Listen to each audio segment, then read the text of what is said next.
कोडू करके बुलाते हैं भाई।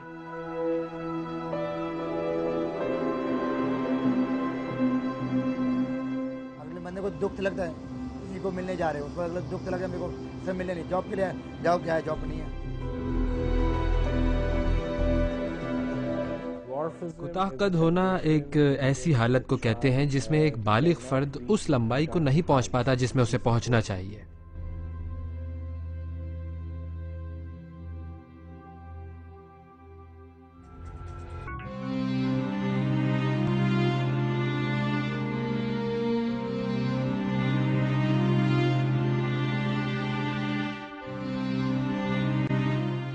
से ज़्यादा बड़ा हूँ मैं और जल्दी बड़ा हो या तो पायलट बनूँ या कुछ बनूँ, और जैसे मेरा भाई बड़ा है ऐसे ही मेरा दिल चाहता है। There are many different causes. One of them is growth hormone deficiency, which can be isolated. इसके कई असबाब हो सकते हैं, लेकिन इसकी सबसे अहम वजह ग्रोथ हार्मोन या अफजाइश में मदद देने वाले हार्मोन की कमी होती है।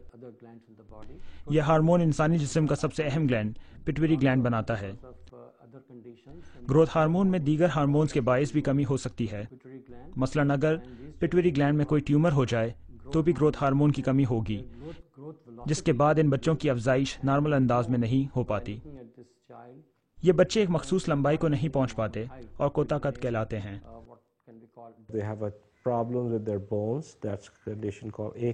उनकी हड्डियों के बढ़ने में मसाइल होते हैं, यानी उम्र के साथ साथ हड्डियों की सही नशोनुमा नहीं हो पाती।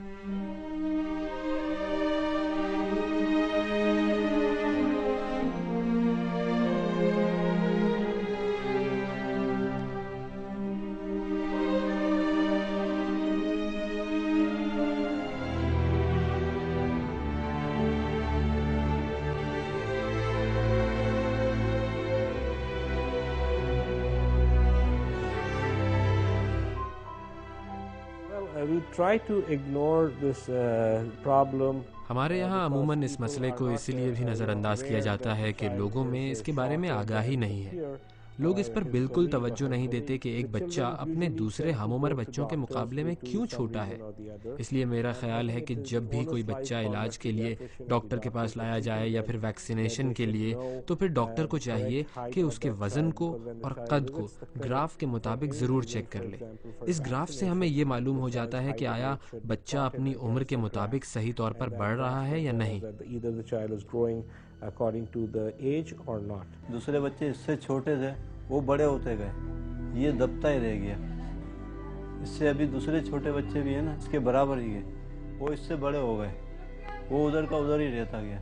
फिर हमने देखा कि ये क्या है। जब पैदा हो गया ना तो सही का था, उसका बाद 4 साल का हो गया ना, चलने फिरने नहीं सका। इनके वालिद साहब का भी कद छोटा था, इनसे थोड़ा बहुत 19-20 होगा, मगर ये 3 बच्चे अपने वालिद साहब पे गए, 5 बच्चे मेरे पे हैं।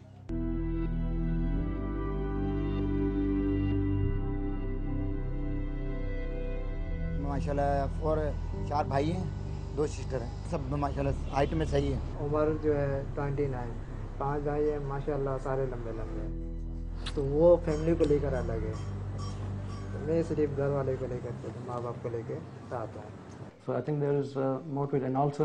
मेरे ख्याल में ऐसे अफराद को शादियों के मामले में भी मसाइल का सामना करना पड़ता है। यानी कि 3-4 जगह पे मंगनी लड़की, यानी कि लड़की वालों ने देखा नहीं था, सिर्फ ऐसे उसके वालिदा वहाँ जाके कुछ बात वगैरह करके उन्होंने तो जायज़ कर लिया।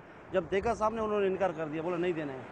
5-6 जगह पे ऐसा हुआ, बड़ा मुश्किल से फिर अभी हुआ शादी, यानी कि काफ़ी सालों के बाद शादी हो गई है। इसकी भी हाइट जो है ना मेरे से थोड़ी सी ऊंची है, इससे जरा सा ऊंची है, थोड़ी सी ऊंची है। In general, people think that हमारे यहाँ बाज़ लोग ऐसे बच्चों को खुदा का तोहफा तस्वुर कर लेते हैं और उनका ख्याल होता है कि ये ऐसे पैदा हुए हैं और ऐसे ही रहेंगे, या फिर कुछ लोग ये समझते हैं कि बचपन में बीमार रहने की वजह से इन बच्चों का कद नहीं बढ़ा, और कुछ लोगों के यहाँ इसको जादू टोने का नतीजा भी समझा जाता है। जबकि कुछ और लोगों का ख्याल है कि जब ये बच्चे अपनी माँओं के पेट में थे तो उनकी माँ से कोई गलती सरजद हो गई थी, जिसकी सज़ा इन बच्चों को मिल रही है। while the baby was in the womb and therefore the baby is suffering.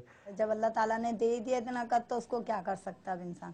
तो ये कि इसमें अल्लाह का खूबी है, जो अल्लाह ताला देंगे वो लेंगे, उसको फेंकने का तो नहीं है ना कि फेंक। These superstitious beliefs actually lead these children. इन औहाम परस्ताना एतकादात के बायस इन बच्चों के लिए जो इलाज के तरीक़े इख्तियार किए जाते हैं वो भी मुख्तलिफ तरह के और गलत होते हैं, और जब तक इन बच्चों को डॉक्टरों के पास लाया जाता है तो बहुत देर हो चुकी होती है।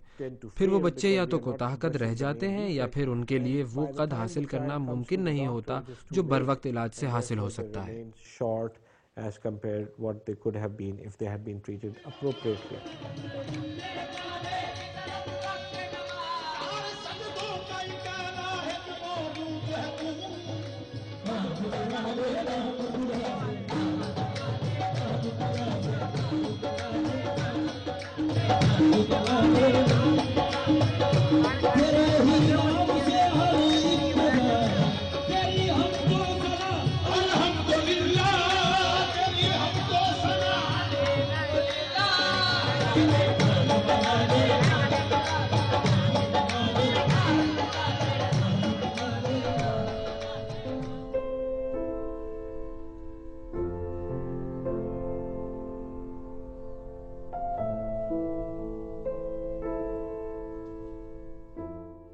साल के बाद तो ये जो ये नहीं होता पीर पे, तो उसी को उसका ले आकर दिखाएं तो बोले लेके जाओ, ये जाएगा तो ताबीज वूज पहना दिए, जाएगा तो ये चलने लगेगा। तो 4 साल के बाद तो ये चलने लगा।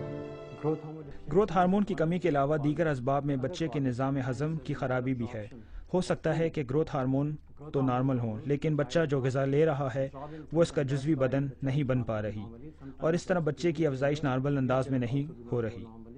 इसके अलावा गुर्दों की खराबी के बायस भी बच्चों की अफजाइश रुक जाती है और वो कोताकद रह जाते हैं। कोताकद रह जाने के तमाम असबाब में से ग्रोथ हार्मोन की कमी का इलाज सबसे आसान है, क्योंकि इसमें हम बच्चों को ग्रोथ हार्मोन के इंजेक्शन लगा सकते हैं, लेकिन ये इलाज बहुत महंगा है। मैं अभी पहले रक्षा चलाता था, फिर अभी सिलाई का काम करता हूँ। अब मेरी आमदनी है तकरीबन 6-7 हज़ार रुपये। अब उसमें किराया भी मेरे को देना होता है और बच्चों की दवाई का भी करना होता है। अब एक बच्चा है, इसकी दवाई के लिए इतना खर्चा हो जाता है कि मैं नहीं कर सकता पूरा। अब ये तकरीबन डॉक्टर ने बोला 2 साल तक इसका इलाज करवाना है। 1 महीने की 35,000 के इंजेक्शन लगेंगे और 2 साल तक लगवाना है। मैं कहाँ से लगवाऊँ? हकीम के यहाँ गई हूँ ना, तो छोटे वाले का तो बोला है कोई चांस है, और डॉक्टर तो ऐसे ही बोलते हैं कि नहीं होएगा। इन दोनों का तो नहीं बताया कि नहीं होएगा, इनकी तो उम्र हो चुकी कि इसकी 20 साल की है, उसकी 23 साल की है, इसकी 12 साल की है ना, तो उन्होंने बोला इसका हो सकता है, चांस है। There are multiple causes. Growth hormone की कमी के बहुत से असबाब हैं और कोताकद रह जाने के भी कई असबाब। जब हम किसी कोताकद मरीज का इलाज करते हैं तो ग्रोथ हार्मोन की तशखीस से पहले दीगर असबाब का जायजा लेते हैं। इनमें से कुछ का न सिर्फ इलाज आसान होता है बल्कि वह निस्बतन सस्ते भी होते हैं, जिनमें से एक थायराइड ग्लैंड की कमी है। थायराइड ग्लैंड की कमी के शिकार मरीज का भी कद नॉर्मल से कम होता है, लेकिन इसका इलाज दवा से किया जा सकता है।